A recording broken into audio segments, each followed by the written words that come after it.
E aí, galera, aqui é o JP e hoje a gente vai estudar um assunto que envolve alguns conhecimentos bem importantes do que a gente já viu até agora, de ligações químicas, de estrutura atômica, mas que vai ajudar a explicar alguns outros comportamentos não tão simples assim, ok? Esse assunto é hibridização.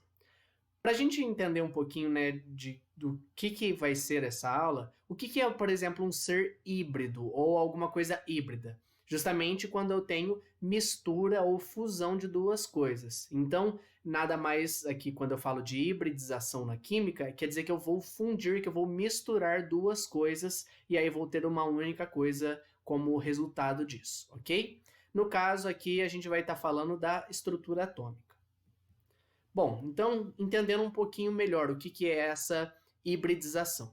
Eu posso também me referir à hibridização como hibridação. É a mesma coisa, tá? Falar hibridização, hibridação.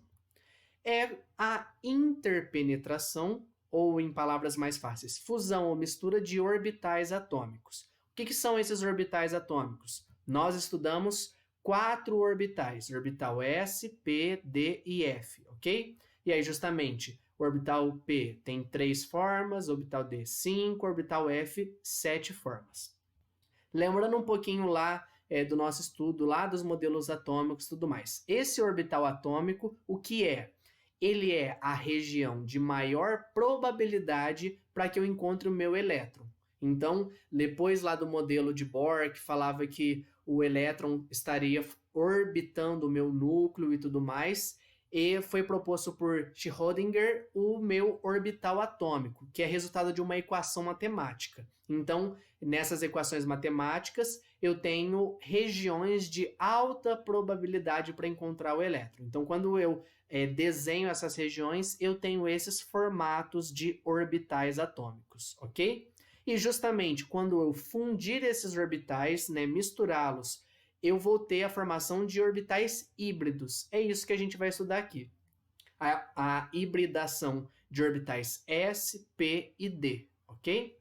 Com quais elementos que a gente observa isso? São observados com diversos elementos químicos. Carbono, principalmente, tá? Então, assim, dentro da química orgânica, a hibridação do carbono é extremamente importante. Nitrogênio, oxigênio, berílio, boro, fósforo, enxofre, xenônio e assim por diante, ok? Bom, vamos continuar entendendo um pouquinho mais disso.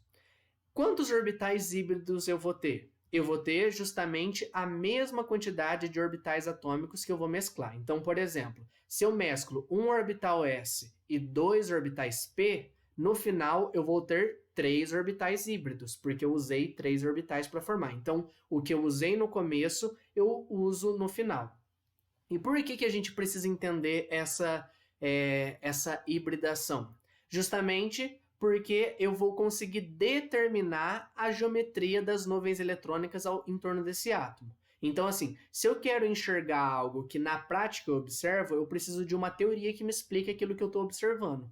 Essa hibridação vai me ajudar a entender o que eu estou observando de fato. E está relacionado com essas nuvens eletrônicas em torno do átomo. Vamos lembrar um pouquinho desse conceito de nuvem eletrônica. O que é uma nuvem eletrônica? Uma nuvem eletrônica pode ser uma ligação covalente simples, pode ser uma ligação dupla, então cuidado aqui, tá? Uma nuvem, uma simples. Uma nuvem, uma dupla, tá? Não é porque eu tenho uma ligação dupla que eu tenho duas nuvens. Não é, ok? Uma tripla, uma nuvem. Uma ligação antigamente conhecida como dativa, ou agora usando o termo correto, coordenada, é também uma nuvem. E um par de elétrons não ligante também é considerado uma nuvem eletrônica, tá certo?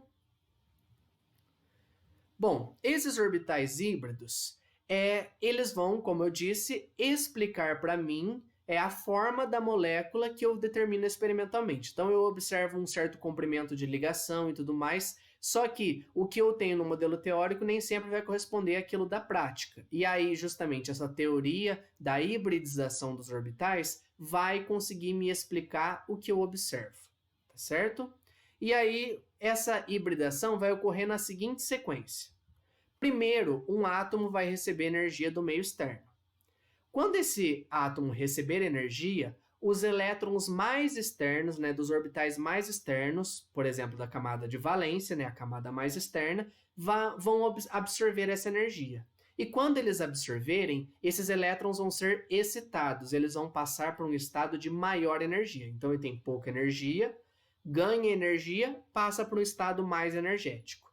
E vai acontecer uma tendência de que um elétron saia de um orbital que já está completo para ocupar um orbital vazio, ok? Assim, esses orbitais que agora vão estar incompletos, por quê? Se o elétron sair de um orbital completo, ele vai deixar aquele orbital incompleto. E um orbital vazio também vai passar a ser um orbital incompleto. Então, agora eu vou ter vários orbitais incompletos que vão se mesclar, que vão se hibridizar. E isso vai resultar nos meus orbitais híbridos. Agora vamos entender um pouquinho os tipos de hibridização, ok? Vão envolver os orbitais. Primeiro, orbital S, que comporta 2 elétrons. Então, quando a gente coloca, para não precisar ficar desenhando aqueles arranjos dos orbitais, eu posso colocar como se fosse uma caixinha. Então, eu tenho aqui, ó, eu tenho uma caixinha, nessa caixinha eu coloco 2 elétrons. Lembrando que lá de números quânticos que a gente estudou, esses elétrons têm que estar representados por setinhas em sentidos opostos, para falar do spin. Então, eu tenho um spin contrário do outro, uma setinha que aponta para cima, uma que aponta para baixo. Depois eu vou ter o meu orbital P. Cada caixinha cabe 2 elétrons. Como eu tenho 3 caixinhas, no total eu consigo comportar 6 elétrons aqui nos meus orbitais P. E no meu orbital D, eu consigo colocar nos orbitais D o total de 10 elétrons, cada caixinha com 2 elétrons. Como que a gente pode ter as hibridizações? São 5 tipos. Quais são elas? SP, em que eu vou usar um orbital S e um orbital P. SP2, em que eu vou usar um orbital S e 2 orbitais P. Perceba que se eu usei um S e 2 P, eu vou ter no total 3 orbitais híbridos SP2. SP3, eu vou usar um orbital S e 3 orbitais P, resultando em 4 orbitais SP3. Hibridização SP3D, ou também chamada de DSP3, em que eu vou ter um orbital S, 3 orbitais P e um orbital D, resultando em 5 orbitais aqui. E por fim, SP3D2 ou D2SP3, em que eu vou usar um orbital S, 3 orbitais P e 2 orbitais D, resultando em 6 orbitais híbridos. Tá certo? Bom, como que eu determino essa minha hibridização? Primeiro, eu começo desenhando a fórmula estrutural da minha molécula. Lembrando que a fórmula estrutural eu desenho os átomos e ligo eles por ligações covalentes, simples, dupla, tripla, respeitando quantas ligações cada elemento vai fazer, ok? Depois eu vou determinar o número de nuvens eletrônicas ao redor do meu átomo central. Então, isso aqui funciona muito bem quando você tem moléculas pequenas, com apenas um átomo central. Por exemplo, aqui na água, H2O. Então, a água, a gente sabe que o H faz uma ligação simples e o O faz 2 ligações, podendo ser uma dupla ou 2 simples. Nesse caso, ele está fazendo 2 ligações simples. Quando eu desenho as ligações dele, fica dessa forma, e eu tenho ainda 2 pares não ligantes ao redor do oxigênio. Perceba que nesse caso, o oxigênio é meu átomo central, então, ao redor do meu átomo central, eu tenho 4 nuvens eletrônicas. 1, 2, 3, 4. Ok? Gás carbônico, CO2. Eu tenho aqui, o carbono faz 4 ligações, nesse caso ele está fazendo 2 duplas, e o oxigênio, cada oxigênio faz uma dupla. Perceba que ao redor do meu átomo central, que é o carbono, eu tenho apenas 2 nuvens eletrônicas. Uma nuvem eletrônica aqui, que é a dupla, outra nuvem eletrônica, que é essa outra dupla. E aqui, por fim, o SO2, né, o dióxido de enxofre, em que eu tenho o S fazendo uma ligação dupla com esse oxigênio e uma ligação coordenada com esse outro oxigênio, tá certo? Além disso, sobra ainda um par de elétrons não ligante no S, ou seja, ele tem 3 nuvens eletrônicas. 1, 2, 3, ok?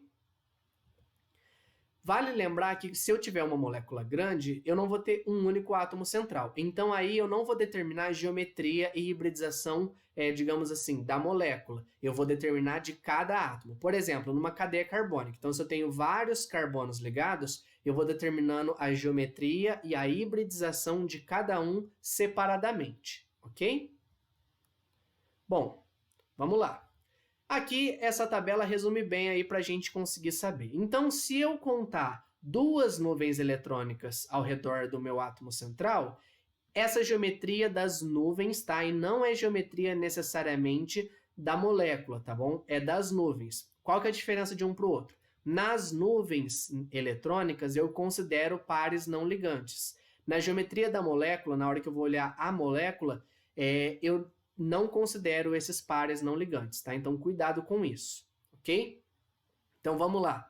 Se eu tiver 2 nuvens eletrônicas, a geometria dessas nuvens vai ser linear, eu vou ter apenas 2 orbitais híbridos, e eu posso afirmar que a hibridização do meu átomo é sp.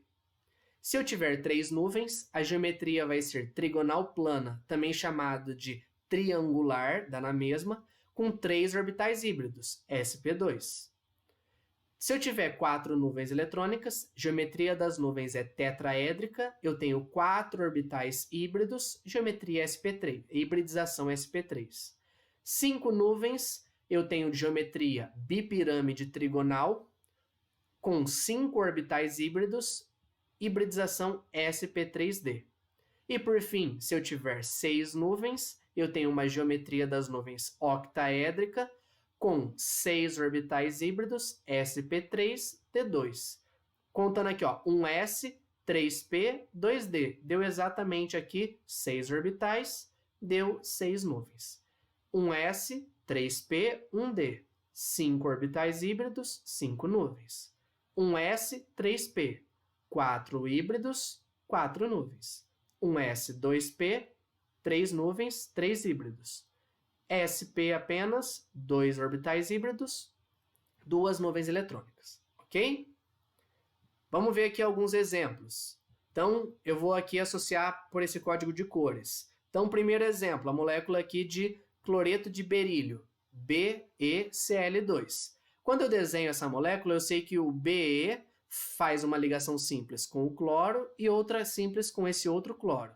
Perceba que ao redor do meu átomo central eu tenho apenas 2 nuvens eletrônicas, ou seja, hibridização sp.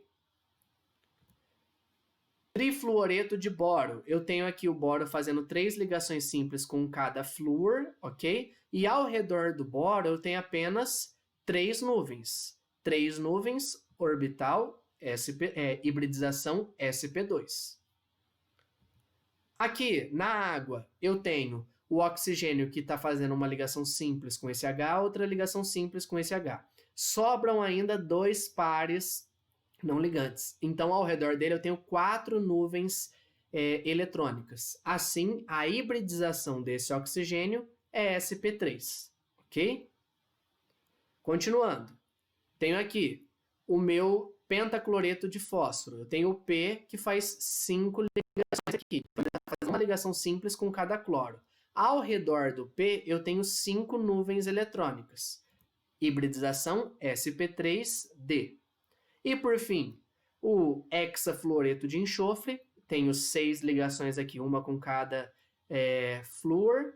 Justamente 6 nuvens eletrônicas. Hibridização sp3d2. Se fosse uma cadeia carbônica, vamos analisar aqui, por exemplo, essa estrutura. Lembrando que aqui, cada quina que eu tenho aqui, eu tenho um carbono quando não aparece. E quando aparecer o elemento, é o próprio elemento. Por exemplo, aqui, hidrogênio. Então, ó, esse primeiro carbono está fazendo 4 ligações simples aqui, ok? 4 nuvens eletrônicas, ele é um carbono sp3. Esse carbono aqui está fazendo uma simples, outra simples e uma dupla. Ao redor dele são 3 nuvens eletrônicas apenas. 3 nuvens eletrônicas, sp2. Esse nitrogênio aqui embaixo, eu tenho uma nuvem eletrônica aqui, outra aqui e outra aqui. Cuidado, porque não aparece, mas eu ainda tenho um par de elétrons não ligante no N.